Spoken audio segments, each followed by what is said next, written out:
Gold, trusted gold buyers. మీరు తాకట్టు పెట్టిన బంగారాన్ని విడిపించి ఈ రోజు ఉన్న మార్కెట్ ధరకు కొనబడను.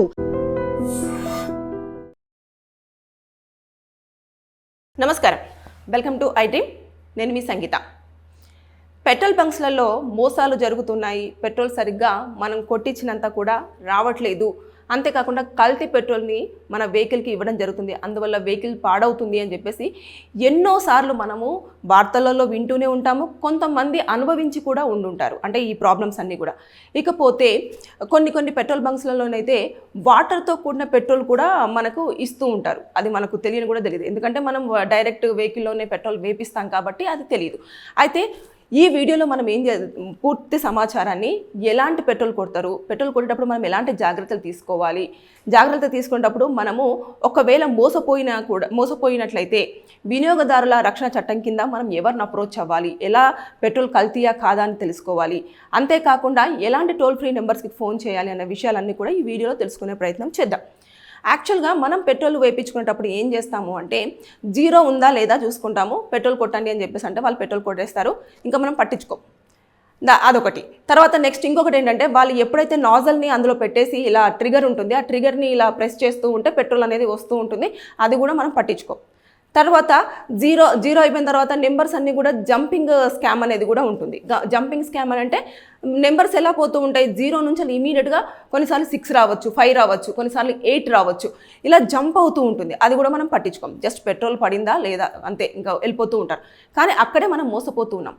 ఎప్పుడైనా సరే మనం పెట్రోల్ వెహికల్లో కొట్టించేటప్పుడు ఫస్ట్ మీరు అక్కడికి వెళ్ళగానే బైక్ను ఆపేసి ముందు దిగి స్టాండ్ వేసిన తర్వాత అప్పుడు పెట్రోల్ కరెక్ట్ కొడుతున్నారా లేదంటే జీరో చూడాలి. అదేవిధంగా డెన్సిటీ కూడా 750 పైన ఉందా లేదన్నది కూడా చూసుకోవాలి. చూసుకున్న తర్వాత అప్పుడు నాసల్ని అందులో పెట్టిన తర్వాత భయ్యా దాన్ని మీరు ప్రెస్ చేయకండి, లాక్ చేసేయండి, లాక్ చేసి వదిలేసేయండి అని చెప్పండి. చెప్పిన తర్వాత నెక్స్ట్ ఇమీడియట్గా దాన్ని నాసల్ని బయటకు తీసేలాగా మీరు వాళ్ళు తీస్తున్నారనుకో, వద్దు భయ్యా ఉంచండి కాసేపు అని చెప్పండి. ఎందుకంటే ఆ పెట్రోల్ వచ్చేంత వరకు కూడా ఉంచారు. అక్కడ మనకు ఒకవేళ 210 కొట్టించాము అనుకోండి, ఆ 210 అయిపోకముందే దీన్ని ఇలా లాగేస్తూ ఉంటారు. పూర్తి స్థాయిలో పెట్రోల్ కూడా అందులోకి రాదు. ఇక జంపింగ్ స్కామ్ అని అంటే, ఆ జంపింగ్ స్కామ్ ఏంటి అంటే నెంబర్స్ అన్నీ కూడా జంప్ అయిపోతూ ఉంటాయి. ఎలా అంటే జీరో ఉంటుంది, ఒక్కొక్కసారి 5 ఉంటుంది, 6, తర్వాత నెక్స్ట్ వెంటనే ఇమీడియట్గా 10 రావచ్చు, 11 రావచ్చు, అలా వెళ్ళిపోతుంది. మనం అనుకున్న నెంబర్కి అయితే తొందరగానే అయిపోతుంది. ఇంత తొందరగా అయిపోయిందా పెట్రోల్ అని చెప్పేసి మనం అనుకుంటాం. అక్కడ కూడా మోసం జరిగే అవకాశాలు ఉంటాయి. సో అలాంటి సమయంలో మీరు ఏం చేయాలి అంటే, పెట్రోల్ కరెక్ట్గా వస్తుందా లేదా అన్నది మీరు స్లోగా కొట్టండి అని చెప్పాలి. ఒకటి. లేదు ఇక్కడ ఏదో స్కామ్ జరుగుతుంది అని మీకు అనుమానం వచ్చినా, లేదు అనుకుంటే పెట్రోల్ కల్తీగా ఉంది అని అంటే, బేసిక్గా మనకు వినియోగదారుల రక్షణ చట్టం 1986 ప్రకారం లిట్మస్ పేపర్స్ అనేవి అక్కడ పెట్రోల్ బంకుల్లోనే ఉండడం జరుగుతుంది. అక్కడ నుంచి ఆ లిట్మస్ పేపర్ను తీసుకొని ఆ పెట్రోల్ యొక్క డ్రాప్స్ని దాని మీద వేయాలి. ఆ పేపర్ మీద వేయగానే ఆ పేపర్ మీద ఎవాపరేట్ అయిపోతుంది.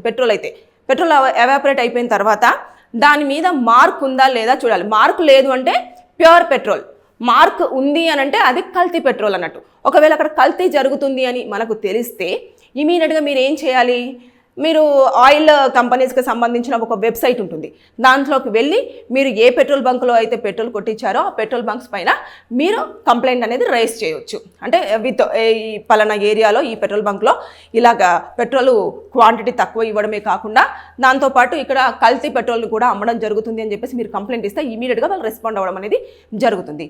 ఇకపోతే ఈ లిట్మస్ పేపరుది వాళ్ళు ఇవ్వని పక్షంలో మీరు ఖచ్చితంగా టోల్ ఫ్రీ నెంబర్కి కూడా ఫోన్ చేయొచ్చు.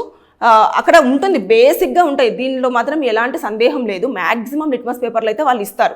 వాళ్ళు కూడా కొన్ని సందర్భాలలో ఆ లిట్మస్ పేపర్ని యూజ్ చేస్తూ ఉంటారు పెట్రోల్ బంక్స్ వాళ్ళు కూడా. ఇదొకటి. ఇక మీకు HP పెట్రోల్ బంక్ కానివ్వండి, ఇండియన్ ఆయిల్ పెట్రోల్ బంక్ కానివ్వండి, అలాంటి దగ్గర కనుక మీకు కల్తీ జరుగుతుందంటే టోల్ ఫ్రీ నెంబర్స్ ఉంటాయి. ఆ టోల్ ఫ్రీ నెంబర్స్కి కూడా మీరు కాల్ చేయొచ్చు. 1800-233-555 నెంబర్కి ఫోన్ చేస్తే మీకు ఇమీడియట్గా వాళ్ళు అక్కడ నుంచి రెస్పాండ్ అవుతారు. ఇక్కడ కల్తీ జరుగుతుందనో మోసం జరుగుతుందనో మీరు ఇన్ఫర్మేషన్ ఇచ్చారు అంటే ఇమీడియట్గా దానిపైన యాక్షన్ తీసుకోవడం అనేది జరుగుతుంది. ఫస్ట్ ఆఫ్ ఆల్ పెట్రోల్ బంకులలో పెట్రోల్ కల్తీతో పాటు మోసం జరగడానికి మనమే వాళ్ళకు స్కోప్ ఇస్తున్నాం. ఎలా అంటే మనం వెహికల్ తీసుకొని వెళ్ళిన తర్వాత మన జాగ్రత్తలు కొన్ని ఉంటాయి, అవి పాటించకుండా పెట్రోల్ వేస్తున్నారు కదా ఇంకా అయిపోయింది కదా డబ్బులు ఇచ్చేసామా వెళ్ళిపోయామా అన్నట్టుంటారు. కానీ మనం కొట్టించిన పెట్రోల్ 1 లీటర్ కొట్టించినా 2 లీటర్స్ కొట్టించినా అంత కరెక్ట్గా వస్తుందా లేదా, క్వాంటిటీ దానికంటే తక్కువగా వస్తుందా అని కూడా మీరు పట్టించుకోరు. బేసిక్గా కొన్ని సందర్భాలలో ఇటు ఎక్కువగా ఉప్పలు కానివ్వండి, అటు నాచారం కానివ్వండి, దాంతోపాటు ఇటు చూస్తేనేమో జూబ్లీస్ కానివ్వండి, ఇలాంటి ప్రాంతాలలో గతంలో కూడా చాలా వరకు కంప్లైంట్స్ వచ్చాయి. ఇక్కడ ఈ పెట్రోల్ చాలా తక్కువ కొడుతున్నారు, అసలు పెట్రోల్ అనేది కరెక్ట్గా ప్రాపర్గా వాళ్ళు వేయడం లేదు, పెట్రోల్ కొట్టించుకున్న తర్వాత కొంచెం దూరం వెళ్ళిన తర్వాత బండి ఆగిపోవడం జరుగుతుంది అని చెప్పేసి. ఇంకపోతే కొన్ని సందర్భాలలో ఎంత దారుణంగా మోసపోయారంటే మీటర్ తిరుగుతూ ఉంటుంది కానీ పెట్రోల్ మాత్రం ఇక్కడ రాదు. అంటే దాన్ని జస్ట్ ఇలా ప్రెస్ చేస్తారు మీటర్ వచ్చేలా, కానీ పెట్రోల్ అయితే రాదు. అది కూడా చాలా వరకు మోసపోయిన వాళ్ళు ఉన్నారు. సో అలాంటి వాళ్ళు ఎక్కడికి వెళ్ళాలి, ఎలా కంప్లైంట్ చేయాలి అనేది నేను ఈ వీడియోలో మీకు చెప్పడం జరిగింది. కాబట్టి మీరు దయచేసి అలా చేయండి. అంతేకాని గొడవలు చేసేసి వాళ్ళ మీద అరిచినంత మాత్రాన వాళ్ళు కూడా ఏమీ చేయలేరు, తప్పించుకోవడానికే ప్రయత్నం చేస్తారు. అదే ఇమీడియట్గా మీరు రిటర్న్ పూర్వకంగానో లేదంటే కంప్లైంట్ రైజ్ చేసే టోల్ ఫ్రీ నెంబర్స్కి కనుక మీరు ఇన్ఫర్మేషన్ ఇచ్చారు అంటే ఇమీడియట్గా యాక్షన్ అనేది తీసుకోవడం జరుగుతుంది. యాక్షన్ తీసుకున్న తర్వాత కొన్ని సందర్భాలలో అక్కడ ఉన్న పెట్రోల్ ఎంతవరకు వాళ్ళు యూజ్ చేస్తున్నారు, ఎన్ని లీటర్స్ల పెట్రోల్ తీసుకొస్తున్నారు, ఎంత ప్యూరిటీగా తీసుకొస్తున్నారు, ఎంత క్వాంటిటీని అంటే వాళ్ళు వేసిన దాన్ని లీటర్కి ఇస్తున్నారా లేకపోతే కరెక్ట్గానే ఇస్తున్నారా లేదా, డెన్సిటీ కరెక్ట్గా ఫాలో అవుతున్నారా లేదా, ఏమన్నా మెషిన్లో జంపింగ్ సిస్టమ్ ఏమన్నా ఎక్కువగా పెట్టారా లేదా, ఇవన్నీ చెక్ చేసిన తర్వాత అక్కడ నిజంగానే అవకతవకలు జరుగుతున్నాయి అనగానే ఇమీడియట్గా ఆ పెట్రోల్ బంక్ని క్లోజ్ చేయడం అనేది చేస్తారు.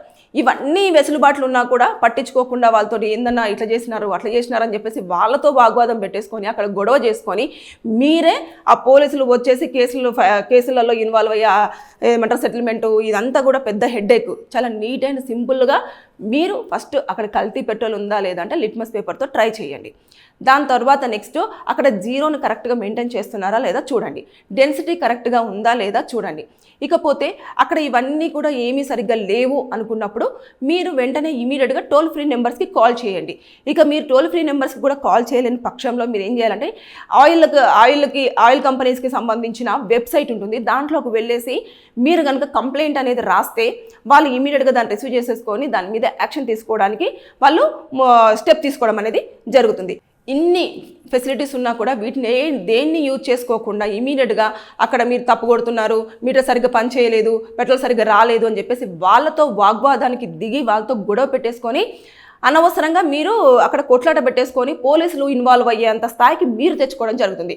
ఇలాంటి సింపుల్ ట్రిక్స్ తోటి వారి మీద చర్యలు తీసుకోవడానికి మీ దగ్గరే రైట్స్ ఉన్నాయి. కాబట్టి ఇలా ప్రయత్నం చేయండి. పెట్రోల్ బంక్స్లలో మాత్రం మ్యాక్సిమం కొన్ని చోట్లలో చాలా వరకు కల్తీ పెట్రోలు, అదేవిధంగా మీటర్లో కూడా జంపింగ్ సిస్టము, అంతేకాకుండా పెట్రోల్ అనేది సరిగ్గా వేయకపోవడం, ఇవన్నీ కూడా జరుగుతున్నాయి. చూసుకొని మీరు పెట్రోల్ వేయించుకునేటప్పుడు మీరు జాగ్రత్తలు తీసుకోండి, లేకపోతే మోసపోయే అవకాశాలు ఉంటాయి. Thank you. నిజంగా ప్రస్తుతం ఉన్నటువంటి సమాజం దేనికి ప్రయారిటీ ఇస్తుంది? ఆర్థిక సంబంధాల చుట్టూ మాత్రమే తిరుగుతుంది. మళ్ళీ ఎన్నికలంగానే చాలా విరక్తి కలుగుతున్నాం. మంచి అనిపిస్తుంది కదా, లేడీస్ కూడా ఛాలెంజింగ్ జాబ్స్ చేసినప్పుడు చాలా బాగుంటది. ట్రాఫిక్ అసిస్టెంట్స్ గా నియమించిన ట్రాన్స్జెండర్స్ అందరితో సాల్యూట్ చేయించుకుంటున్నారు. ఫుడ్ డెలివరీ ఇవ్వటానికి వెళ్ళినటువంటి డెలివరీ బాయ్ అనిల్ పై కళ్ళ ముందు